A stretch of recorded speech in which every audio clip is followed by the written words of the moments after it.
Hello parents, I hope आप अपनी parenting journey पूरी तरह से एंजॉय कर रहे हैं। ये एक बहुत खूबसूरत जर्नी है और कोशिश करके हमें इसको और खूबसूरत बनाना है। बच्चे कब इतने से लेके एडल्ट हो जाते हैं हमें पता ही नहीं चलता, पर हाँ, कई बार बच्चे काफ़ी शरारतें करते हैं और कितने भी आप होशियार पेरेंट्स हों पर बच्चों की शरारतें अलग ही होती हैं। तो इसमें ज़्यादातर पेरेंट्स मेरे से एक प्रॉब्लम के साथ आते हैं कि मैम इसको बताओ कैसे हैंडल करें। बच्चा बहुत ज़िद्दी है, बहुत जिद करता है, मॉल में जाता है, फैल जाता है, किसी और के खिलौने लेके चल देता है, तो इनको कैसे हैंडल किया जाए। तो चलिए, ये जो एक छोटी बच्चों की जो बाल हट या बच्चों की जिद है, इसको कैसे हैंडल करना है आज वो हम समझते हैं। देखिए, आप एक बात समझिए, बच्चे के लिए आप ही हैं जो उसकी सारी डिमांड्स पूरी करेंगे, आप ही हैं जो केयर टेकर हैं, तो वो जिद तो आपसे ही करेगा।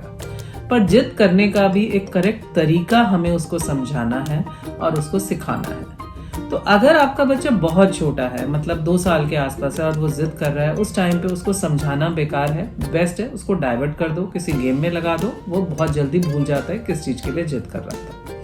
अगर आपका बच्चा थोड़ा भी बड़ा है, 3 साल 3.5 साल का है, जिसका आपसे बातचीत होने लग गई है, वो कम्युनिकेट करने लग गया है, वो आपकी बात समझने लग गया है, तो जो थोड़े बड़े बच्चे हैं उनमें फिर हमें समझाना है।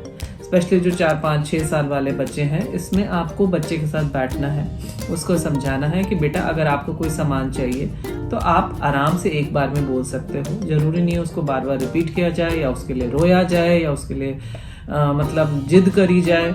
तो आपको उसको आराम से समझाना है कि अगर आपकी डिमांड ठीक है तो मैं एक बार में भी दे दूंगा, और अगर आपकी डिमांड सही नहीं है तो हो सकता है आप 10 बार मांगेंगे तो भी नहीं मिलेगा। तो बच्चों के साथ एक क्लियर कम्युनिकेशन करना है बच्चे, और बच्चों को ना सुनने की भी आदत होनी चाहिए, क्योंकि आप कितने भी रिच पेरेंट्स हो, बट ये नहीं है कि हर चीज आपको बच्चे को दिलानी है।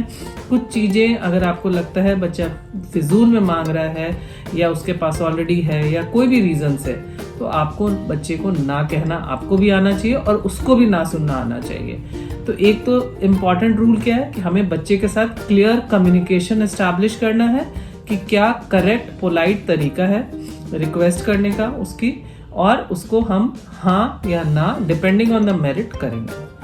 दूसरा, अगर बच्चा सही तरीके से मांगता है तो आप बिल्कुल उसकी बात सुने, और अगर आप उसको ना कर रहे हैं तो आप उसको रीजन आउट करें ताकि बच्चे को समझ में आए और वो जिद ना करे।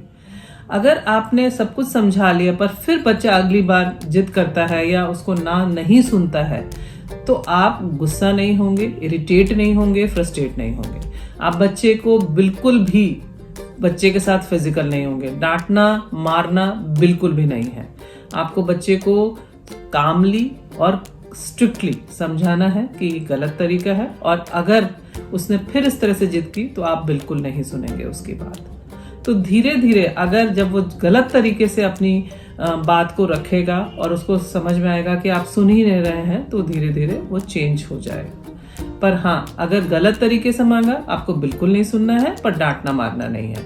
अगर सही तरीके से मांगा तो फिर आप उसकी बात को जरूर सुनेंगे और फिर आपको जो ठीक लगता है बच्चे के हिसाब से आप वो करिए।